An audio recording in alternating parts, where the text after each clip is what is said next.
My name is Jason Powell. I am an associate professor here at the Honors College of Ball State University. And I have had Kyra for a three-semester humanities sequence. So I've known Kyra for the last year and a half. I'm Cassie. I'm a junior theater education major, and Kyra is my roommate and my best friend. My name is Kaden Christensen. She is my older sister. My name is Stacy Christensen, and I know her because she is my oldest daughter.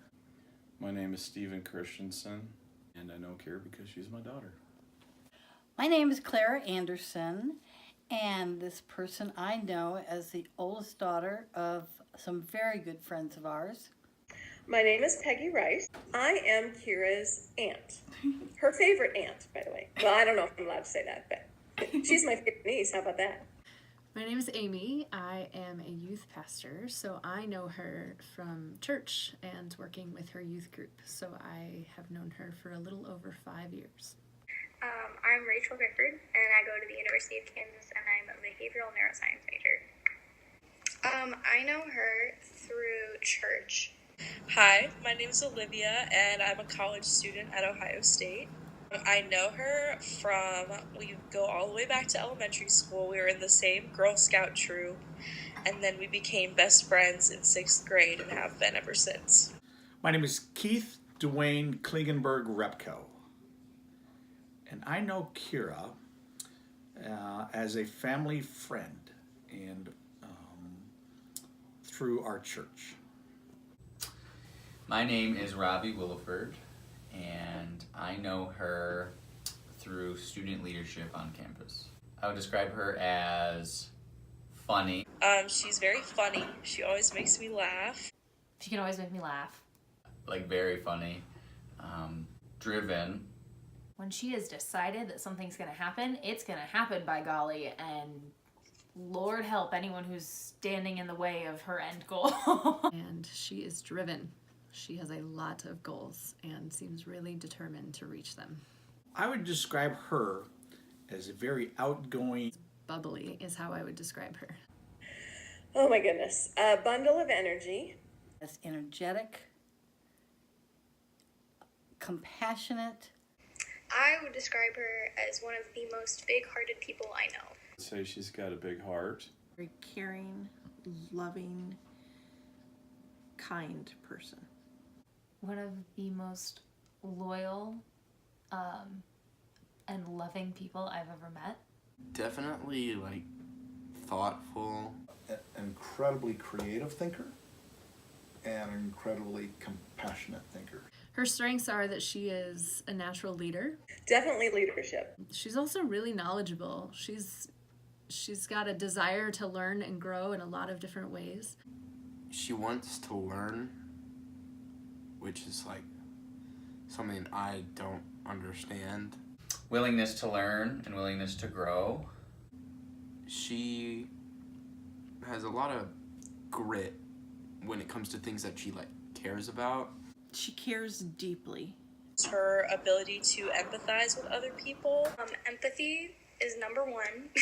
Healer, so to speak, wants to be a person who is helping others. And that is one of her greatest strengths. Which also I think can relay into one of her weaknesses. In wanting to regulate and help other people's emotions and, relatable, that she sometimes gets caught up in them too much herself. She just cares too much. Can sometimes be too forgiving or too nice to people. She's too nice to everybody. She lets a lot of people in, and then she can get hurt easily. She doesn't handle criticism. Kyra is extremely conflict averse. And internalizes anyone's displeasure to such an extent that it's hard for her to hear the message. Opening up more than surface level. Sometimes she is still growing or lacks a little bit and still growing in her confidence to speak out in a group. Is in fact her perfectionism, because although she loves doing things just so, she's so determined to get it right that she's afraid of getting it wrong. And so sometimes the fear of getting it wrong keeps her from trying. Because she hates disappointing people. I feel like she's grown a lot from someone who wasn't so sure of herself to someone who, you know, when she walks in a room, she's confident and she's not going to let anyone stop her from being who she is. Whenever there's a disagreement with someone, she's not so quick to roll over. She has confidence in herself now. And so she has grown, obviously not just physically grown into a young woman, but just maturity-wise. To watch what started out as little kernels and have grown and become mature. It's great. Well, she's potty trained now, so that's a good thing. Now she's matured a lot.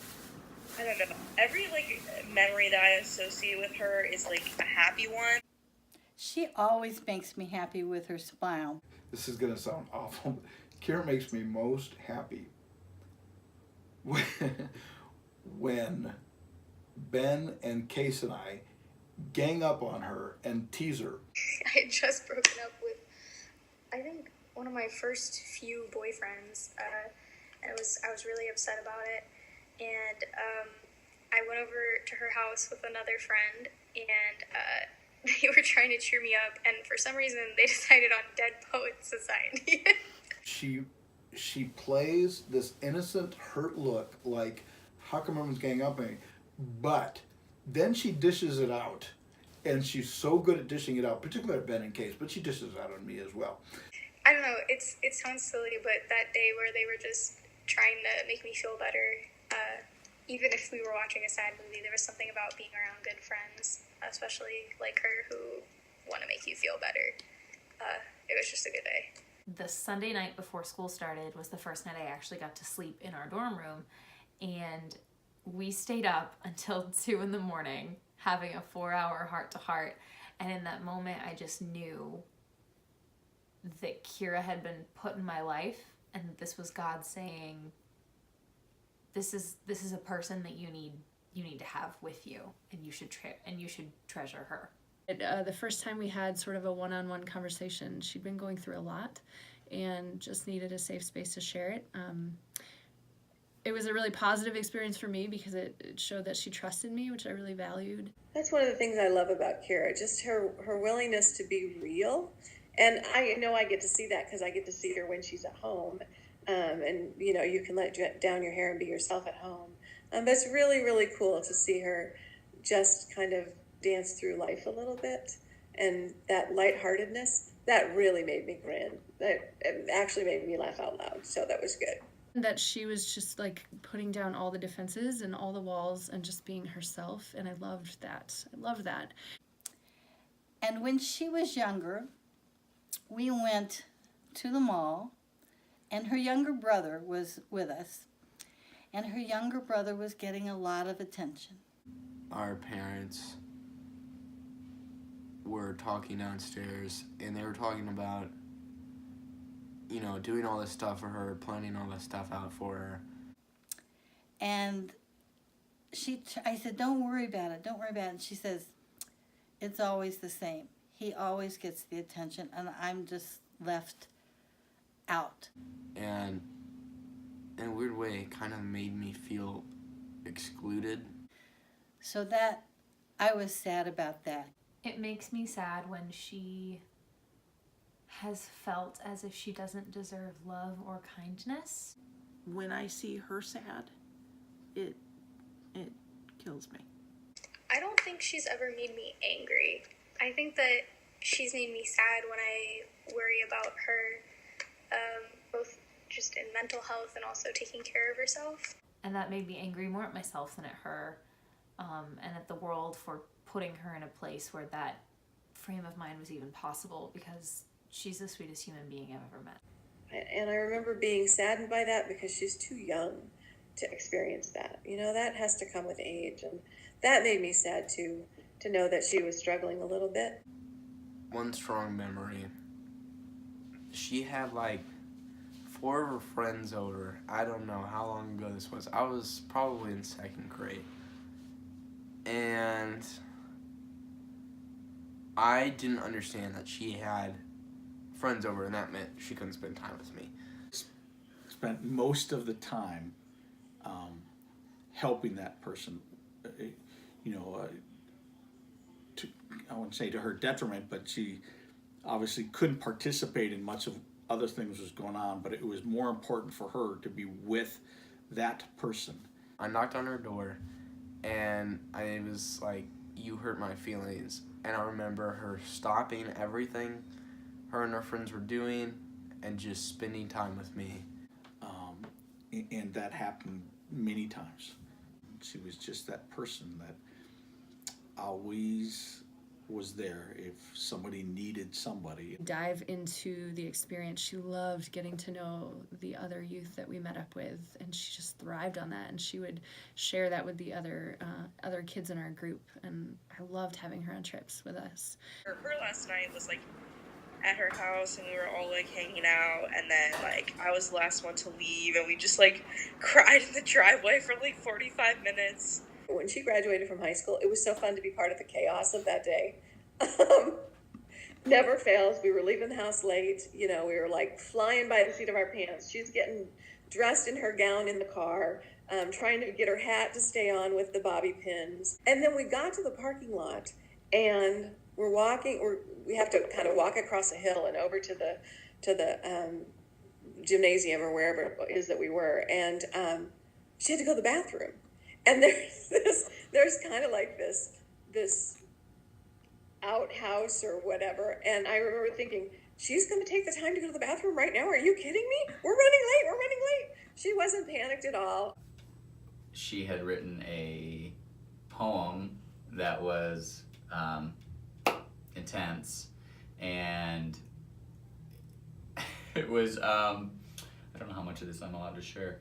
It was, there was strong language, there was some imagery, there were things, right? She read it in front of the group, and I just remember all of us like being so like taken aback that it was her that wrote it. And one where she stood up for herself in a way that was so brave and daring, and I don't think enough girls know how to stand up for themselves that way, and I was so proud of her. And it was hard because I knew she didn't want to take a stance, and she did. She sort of stepped into, she owned it. She was like, I wrote this. There was some situations that were sort of required my identity to be shown to people. And a second time in high school when she was horribly disappointed and cried. And even in the midst of her real grief, she figured out a way to look at it positively. She was still incredibly sad, but within just a few minutes, she kind of picked herself up. Kyra will find a way to see something good in every person, no matter what. And got over her disappointment and figured out how she was going to make the school year work, even though she was going to face some real challenges. I would say she is going to be the quintessential best loved teacher. I don't know if I'm allowed to say she's in education, and it is such the right place for her. I'm excited that she wants to go into education because I think she's going to be a great teacher. Because when you see her in front of the children, she engages them, she draws them in and excites them. Because she has that empathy, because she has that I want to help others, because she has that, I'm here for you attitude. She has this compassion for people, which would make her a great minister too, I think. Is one of those leaders that you come into contact with that you see and you know that they can do more. Like you can see the potential in them. It's maybe that they, or for her specifically, she may not see it in herself all the time. I wish Kyra wouldn't underestimate herself. I wish she would trust that she is capable of everything that the people who love her say that she is. Like there's more to her story that she has not shared for whatever reason. She really, really cares about other people. And because of her leadership qualities, people are drawn to her for that. And I love that about her. There's some people when you meet them and you encounter them, as a professor to student, that just you realize that they're smart, or they have a lot of abilities, and then there's those people like Kyra that you get a sense of their spirit, and they have this just incredible fullness of spirit.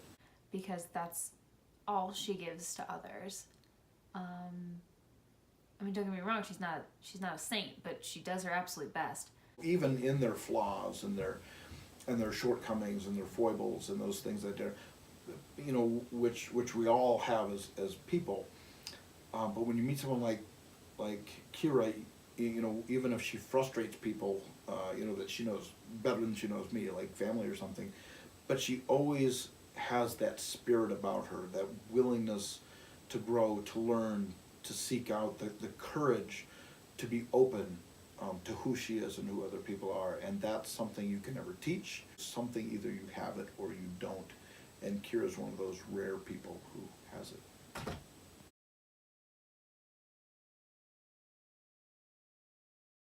How would you describe her?